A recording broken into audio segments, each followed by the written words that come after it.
Welcome to basic शाला। आज हम आपके लिए लेकर आए हैं शेक्सपियर के very famous play Antony and Cleopatra के most important unique new in exam oriented MCQ series का फर्स्ट पार्ट। इस प्ले का ऐसा कोई भी क्वेश्चन नहीं बचा है जो हमने स्किप किया हो। तो चलिए जल्दी से चेक कर लीजिए कि आपको कितने क्वेश्चंस के आंसर्स पता हैं एंड कितने अभी आपको याद करने हैं। वीडियो के लास्ट में हमें अपना स्कोर शेयर करना बिल्कुल भी ना भूलें। तो चलिए शुरू करते हैं आज का हमारा वीडियो हमारे पहले क्वेश्चन के साथ। And our question number 1 is who speaks the opening lines in the play Antony and Cleopatra. Antony and Cleopatra play की ओपनिंग लाइन्स कौन बोलता है? फ्लो, एंटोनी, सीजर या फिर क्लियोपेट्रा। इस क्वेश्चन का करेक्ट आंसर है option number A, Philo. Antony and Cleopatra play की ओपनिंग लाइन फ्लो बोलता है। In the opening lines of Antony and Cleopatra, Philo calls Antony the triple pillar. The great Roman empire has been compared to a magnificent edifice resting on 3 strong pillars, the triumvirate. These 3 pillars are Octavius Caesar, Mark Antony, and Aemilius Lepidus. Here the triple pillar means the third member of the triumvirate. Antony and Cleopatra play की opening line में flow Antony को the triple pillar कहकर पुकारता है। महान Roman साम्राज्य की तुलना एक शानदार भवन से की गई है जो कि 3 स्ट्रॉन्ग पिलर्स ट्रायम्विरेट पर आधारित है। एंड ये 3 स्तंभ या पिलर्स हैं Octavius Caesar, Mark Antony and Aemilius Lepidus. And यहाँ द ट्रिपल पिलर का मीनिंग ट्रायम्विरेट के तीसरे सदस्य यानी कि एंटोनी से है। तो ये क्वेश्चन ऐसे भी आ सकता है कि एंटोनी एंड क्लियोपेट्रा प्ले की ओपनिंग लाइंस में कौन एंटोनी को द ट्रिपल पिलर कहकर बुलाता है। तो इस क्वेश्चन का आंसर हो जाएगा फ्लो। यानी कि एंटोनी एंड क्लियोपेट्रा की ओपनिंग लाइंस में एंटोनी को द ट्रिपल पिलर फ्लो कहकर पुकारता है। तो चलिए बढ़ते हैं नेक्स्ट क्वेश्चन की तरफ। And our question number 2 is, let Rome in Tiber melt and the wide arc of the ranged empire fall. Here is my space. Kingdoms are clay. Who is the speaker? Eros, Antony, Caesar या फिर Cleopatra. ये lines किसने कही हैं? ये line Antony and Cleopatra play की most important line है। Antony and Cleopatra play as well as Shakespeare, ये बहुत ही ज़्यादा वेरी इम्पॉर्टेंट लाइन्स हैं एग्ज़ाम पॉइंट ऑफ व्यू के लिए भी। Very most important. And I think सबको इसका आंसर पता भी होगा। तो इस क्वेश्चन का करेक्ट आंसर है ऑप्शन नंबर बी, एंटोनी। ये लाइंस बोलता है एंटोनी। मुझे तनिक भी परवाह नहीं कि रोम उस टाइबर नदी में जिसके किनारे वह स्थित है पिघलकर डूब जाता है या महान रोमन साम्राज्य का विशाल भवन गिरकर धूल धूसरित होता है। ये लाइंस कही हैं एंटोनी ने। Question number 3, wrangling queen, whom everything becomes to chid, to laugh, to weep, whose every passion fully strives to make itself in thee fair and admired, no messenger but thine and all alone. Who is the speaker? ये lines किसने कही हैं? इनोबार्बस, Antony, Caesar या फिर Cleopatra. ये lines भी इस play की मोस्ट इम्पॉर्टेंट लाइन है, रैंगलिंग क्वींस, मोस्ट इम्पॉर्टेंट। तो इस क्वेश्चन का करेक्ट आंसर है ऑप्शन नंबर बी, एंटोनी। ये लाइंस प्ले में एंटोनी ने कही हैं क्लियोपैट्रा के लिए।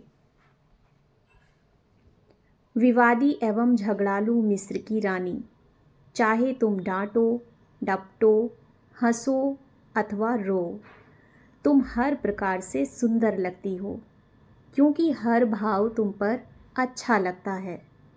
तुम जो भी करो, सारे भाव तुम में पूर्ण अभिव्यक्ति प्राप्त करते हैं और तुमको सुंदर एवं सराहनीय बनाते हैं। तुम्हारे प्रेम एवं सौंदर्य के संदेश वाहकों के अतिरिक्त मैं किन्हीं अन्य संदेश वाहकों को नहीं सुनूंगा। ये लाइंस कही हैं एंटोनी ने क्लियोपैट्रा से।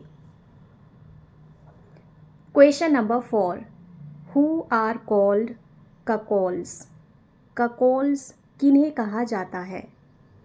Having faithful wives, having unfaithful wives, having beautiful wives या फिर हैविंग अगली वाइव्स। ककॉल्स कौन होते हैं? जिनकी वाइव्स फेथफुल होती हैं, जिनकी वाइव्स अनफेथफुल होती हैं, जिनकी वाइव्स बहुत ब्यूटीफुल होती हैं या फिर जिनकी वाइव्स बहुत अगली होती हैं। तो इस क्वेश्चन का करेक्ट आंसर है option number B, having unfaithful wives. Husbands whose wives are not faithful to them are cuckolds, who are supposed to grow horns on their head. ऐसे पति जिनकी पत्नियां उनके प्रति वफादार नहीं होती, वो ककॉल्स कहलाते हैं और ऐसा माना जाता है कि उनके सिर पर सींग उग आते हैं। Question number 5, Find me to marry me with Octavius Caesar and companion me with my mistress. Who is the speaker? ये लाइंस किसने कही हैं? कौन ऑक्टेवियस सीजर से शादी करना चाहता है? चार्मियन, इनोबार्बस, इरास या फिर हेरोड? इस क्वेश्चन का करेक्ट आंसर है ऑप्शन नंबर ए, चार्मियन। चार्मियन ने ये लाइंस इस प्ले में कही हैं। मैं ऑक्टेवियस सीजर से विवाह करूंगी और इस प्रकार से मैं अपनी मालकिन रानी क्लियोपैट्रा के समकक्ष हो जाऊंगी। ये लाइंस कही हैं चार्मियन ने। Question number 6, who was the tyrant king of Judea? Judea का टायरेंट किंग कौन था? फारो, एक्लिस, जेड या फिर हेरोड? इस क्वेश्चन का करेक्ट आंसर है option number D, Herod. Judea का एक बहुत टायरेंट किंग था, उसका नाम था Herod. In the mystery plays, Herod is depicted as a fierce king, blustering tyrant, Idumean, king of Judah, at the birth of Christ, called Herod the Great. Mystery plays में Herod को एक भयंकर, प्रचंड एवं क्रूर शासक प्रदर्शित किया गया है। ईसा के जन्म के समय जूडा का राजा इंडूमियन हेरोड महान कहलाता था। Question number 7, the dash Nilus foretells famine? कैसी नील नदी फेमाइन की भविष्यवाणी करती है? अंडरफ्लोइंग, ओवरफ्लोइंग, ड्राई या फिर वेट? नील नदी में जब पानी का स्तर कम हो जाता है तब इसका मतलब होता है कि अकाल आने वाला है। जब पानी ज़्यादा हो जाता है तब, जब नील नदी सूख जाती है तब, या जब नील नदी गीली रहती है तब। इस क्वेश्चन का करेक्ट आंसर है option number B, overflowing. Overflowing it means जब नील नदी में बाढ़ आती है तो इसका मीनिंग होता है कि मिस्र में अकाल पड़ने वाला है। जी हाँ, ये बहुत ही कॉन्ट्राडिक्टरी है, बिकॉज पानी ज़्यादा होना फेमाइन की भविष्यवाणी करता है, जबकि फेमाइन का मतलब है पानी की कमी।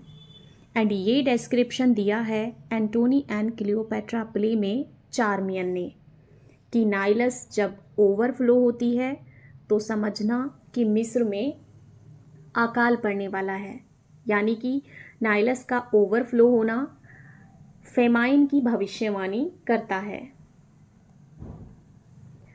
Question number 8, it is a heart breaking to see a handsome man lose wife, so it is a deadly sorrow to behold a fall, knave uncuckold. Who is the speaker?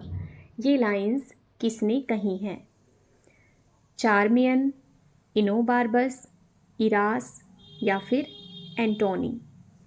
इस question का correct answer है option number सी, eras. ये lines कही हैं eras ने। किसी भले आदमी की पत्नी यदि उसके प्रति वफादार ना हो तो वह दर्दनाक होता है। उसी प्रकार अगर किसी अनैतिक, दुष्चरित्र, उच्छृंखल व्यक्ति की पत्नी उसके प्रति वफादार हो वह भी उतना ही दर्दनाक है। ये लाइंस कही हैं इरास ने और यहाँ ये वर्ड यूज़ किया गया है अनक्यूकोल्ड। अनक्यूकोल्ड इसका मीनिंग है not betrayed morally by his wife, जो नैतिक रूप से पत्नी द्वारा ना छला गया हो। Question number 9, who fought against luscious? Luscious के अगेंस्ट वॉर कौन लड़ता है? क्लियोपैट्रा, सिल्विया, फुलविया या फिर बीट्रिस? इस क्वेश्चन का करेक्ट आंसर है option number C, Fulvia. Fulvia Lucius के अगेंस्ट वॉर लड़ती है।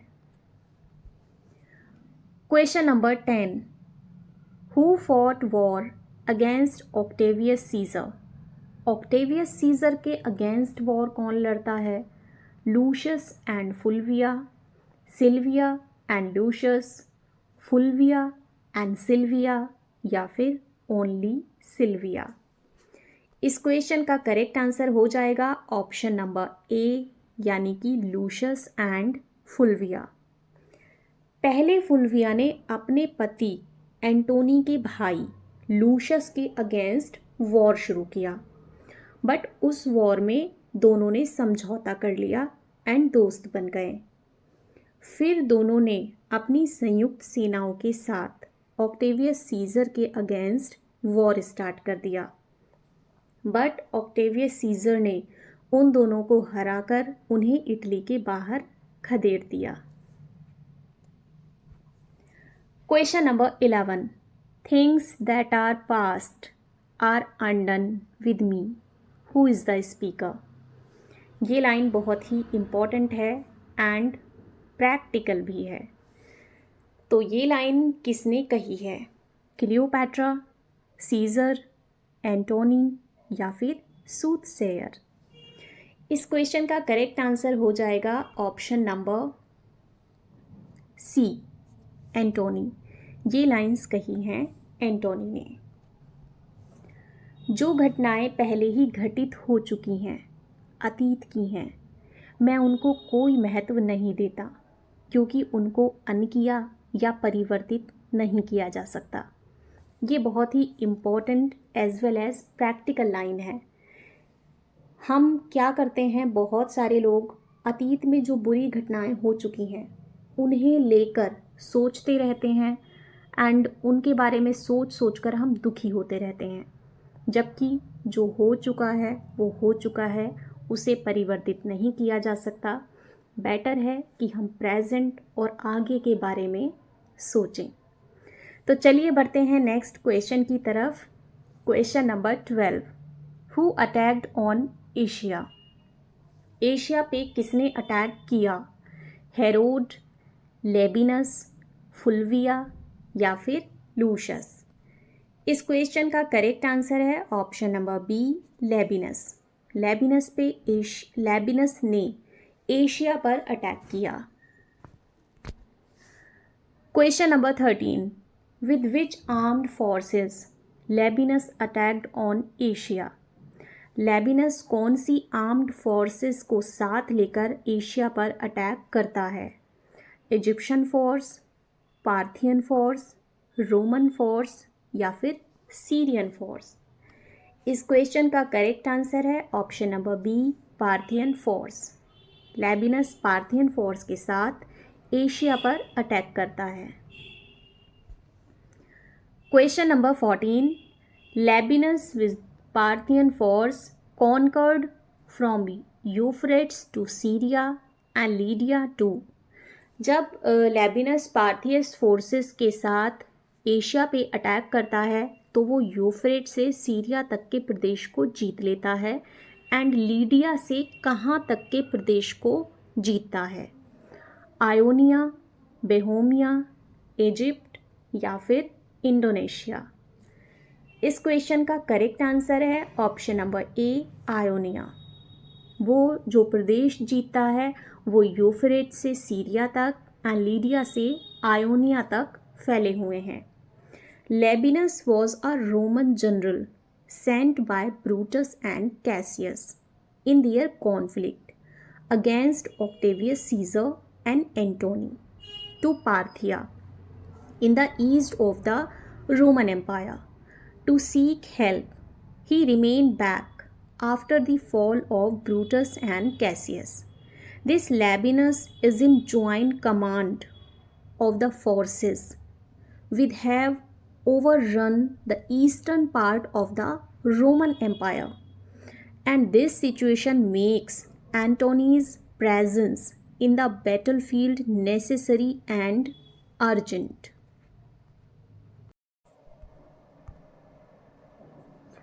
मीन्स वह ब्रूटस और कैसियस द्वारा ऑक्टेवियस सीजर और एंटोनी के खिलाफ संघर्ष में मदद करने के लिए पार्थिया जो रोमन साम्राज्य के पूर्व में है वहाँ भेजा गया एक रोमन सेनापति था। ब्रूटस और कैसियस के पतन के बाद भी वह वहीं रहा। यह लेबिनस उन सेनाओं की संयुक्त कमान संभालता है जिन्होंने रोमन साम्राज्य के पश्चिमी हिस्से पर कब्जा कर लिया है, और इस स्थिति में युद्ध के मैदान में एंटोनी की उपस्थिति ज़रूरी हो जाती है। Question number 15, O then we bring forth weeds when our quick minds lie still. Who is the speaker?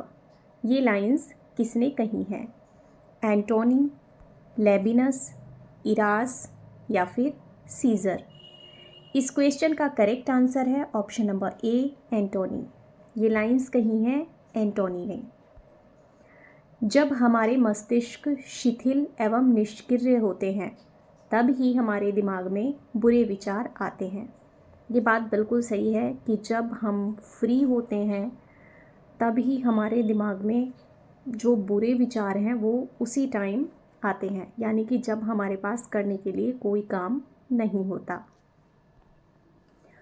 Question number 16, These strong Egyptian fetters I must break or lose myself in dotage. Who is the speaker? ये lines किसने कही हैं? ये बहुत ही important line है। मेनास, एंटोनी, एलेक्सास या फिर थीडियास? इस क्वेश्चन का करेक्ट आंसर है ऑप्शन नंबर बी, एंटोनी। ये लाइंस भी एंटोनी ने कही हैं। मुझे मिस्र की रानी क्लियोपैट्रा के प्रति अपने प्रेमोन्माद पर नियंत्रण करना ही पड़ेगा। ये लाइंस कहता है Antony. Question number 17, where did Fulvia die? Fulvia यानी कि एंटोनी की वाइफ की जो मृत्यु है वो कहाँ हुई? In a Roman city, in a Greek city, in an Egyptian city या फिर इन अ सीरियन सिटी? इस क्वेश्चन का करेक्ट आंसर है option number B, in a Greek city. Question number 18, in which Greek city did Fulvia die? उस Greek city का क्या नाम है जहाँ पर फुल्विया की मृत्यु हुई थी? सिक्योन, कॉन्स्टेंटिनोपल, टर्की या फिर एथेंस? इस क्वेश्चन का करेक्ट आंसर है ऑप्शन नंबर ए, सिक्योन। फुल्विया की मृत्यु सिक्योन में हुई थी। Question number 19. What are contempts do often hunt from us? We wish it ours again. Who is the speaker? ये लाइंस किसने कही हैं? मीनास, एंटोनी, एलेक्सास या फिर इनोबार्बस? इस क्वेश्चन का करेक्ट आंसर भी है ऑप्शन नंबर बी, एंटोनी। ये लाइंस कही हैं एंटोनी ने, and these are also important lines. कभी कभी ऐसा होता है कि हम जो वस्तु हिकारत से फेंक देते हैं, हम उसको वापस पाना चाहते हैं। एंटोनी यहाँ पर फुलविया के बारे में बात कर रहा है, क्योंकि जब उसे पता चला कि फुलविया की मृत्यु हो गई है तो उसे बहुत दुख होता है। फुलविया के विषय में भी ऐसा ही हुआ है। मैंने एक बार कामना की थी कि वो मर जाए ताकि उससे छुटकारा मिल जाए, परंतु अब जबकि वह मर चुकी है, मैं सोचता हूँ काश कि वह जीवित होती, क्योंकि अब मुझे उसकी महानता एवं महत्व की अनुभूति हो रही है। ये लाइंस कहता है Antony. Question number 20. Under a compelling occasion, let women die. It were pity to cast them away for nothing, though between them and a great cause they should be esteemed nothing. Who is the speaker? ये lines किसने कही हैं? मीनास, एंटोनी, एलेक्सास या फिर इनोबार्बस? इस question का correct answer है option number D, इनोबार्बस। ये लाइंस कही हैं इनोबार्बस ने। यदि स्त्रियों की मृत्यु के लिए कोई मजबूरी भरा कारण अथवा परिस्थिति हो, तब तो बात और है, अन्यथा बिना किसी कारण उन्हें मरने देना उनके प्रति अन्याय है। किसी महान उद्देश्य के लिए उनकी बलि दी जा सकती है। ये लाइंस कही है इनोबार्बस ने। Question number 21. I do think there is mettle in death which commits some loving act upon her, she hath such a clarity in dying. Who is the speaker? Antony, Eros, Enobarbus या फिर scissor? ये lines किसने कही हैं? इस question का correct answer है option number सी, इनोबार्बस। ये लाइंस कही हैं इनोबार्बस ने। मुझे लगता है कि क्लियोपैट्रा में मृत्यु के प्रति तीव्र आकर्षण है और वह मृत्यु को बेहद प्यार करती है। क्लियोपैट्रा ने मरने में शीघ्रता अर्जित कर ली है। ये लाइंस कही हैं इनोबार्बस ने। Question number 22. With whom Enobarbus compares Cleopatra? Enobarbus Cleopatra की कंपैरिजन इनोबार्बस ने किससे की है? वीनस, जूनो, जोव या फिर क्यूपिड? इस क्वेश्चन का करेक्ट आंसर है ऑप्शन नंबर सी, जोव। इनोबार्बस ने क्लियोपैट्रा की कंपैरिजन की है जोव यानी कि जुपिटर यानी कि इंद्रदेव से। Question number 23. Her passion are made of nothing but the finest part of pure love.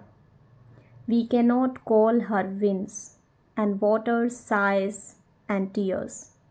They are greater storms and tempests than almanacs can report. This cannot be cunning in her. If it be, she makes a shower of rain as well as Jove. Who said? ये lines किसने कही हैं? Antony, eras, एलेक्सास या फिर इनोबार्बस? इस question का correct answer है option number D, इनोबार्बस। ये लाइंस कही हैं इनोबार्बस ने। क्लियोपैट्रा का प्रेम भाव पूर्ण, निष्ठावान एवं पवित्र है। प्रेम में उसकी आहें और आंसू पाखंडपूर्ण और बहानेबाजी नहीं है। वे अत्यंत दृढ़ एवं वास्तविक हैं। प्यार का ऐसा आवेग अनूठा है, यह बनावटी नहीं हो सकता, और अगर वह बहाना करके ऐसा तीव्र आवेग पैदा कर सकती है, तब तो वह उतनी ही शक्तिशाली है जितना कि वर्षा लाने वाला इंद्र देवता। Question number 24, who says Cleopatra a wonderful piece of work of God? Cleopatra को भगवान की अत्यंत सर्वश्रेष्ठ कृति कौन कहता है? इरास, एंटोनी, पॉम्पी या फिर इनोबार्बस? इस क्वेश्चन का करेक्ट आंसर है ऑप्शन नंबर डी, इनोबार्बस। इनोबार्बस ने क्लियोपैट्रा को भगवान की सर्वश्रेष्ठ कृति कहा है। Question number 25, when it pleased their deities to take the wife of a man from him, it shows to man the tailors of the earth, confronting therein that when old robes are worn out, there are members to make new. Who said? ये lines किसने कही हैं? इनोबार्बस, एंटोनी, एलेक्सास या फिर एग्रिपा? इस question का correct answer है option number ए, इनोबार्बस। ये लाइन्स भी इनोबार्बस ने कही हैं।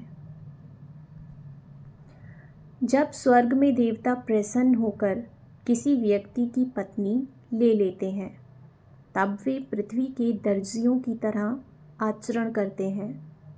जब पुराने वस्त्र फट जाते हैं और पहने योग्य नहीं रहते, तब दर्जी उनके स्थान पर नए वस्त्र उपलब्ध कराते हैं। उसी प्रकार पत्नी की मृत्यु पर देवता नई पत्नियां उपलब्ध कराते हैं। ये लाइंस कही है इनोबार्बस ने, जबकि एंटोनी की वाइफ फुल्विया मर गई है, तब उसने ये लाइंस कही हैं। Question number 26, who challenged Octavius Caesar in war? War में ऑक्टेवियस सीजर को चैलेंज कौन देता है? Antony, Sextus Pompeius, Sextus Superbus या फिर सेक्सटस टारक्विनस? इस क्वेश्चन का करेक्ट आंसर है option number B, Sextus Pompeius. Sextus Pompeius ने ऑक्टेवियस सीजर को वॉर में चैलेंज किया था। Question number 27, who was Sextus Pompeius? Sextus Pompeius कौन था? Father of Pompey, son of पॉम्पे, cousin of Pompey या फिर नेफ्यू ऑफ पॉम्पे? इस क्वेश्चन का करेक्ट आंसर है option number B, son of Pompey. Sextus Pompeius Pompey का son था।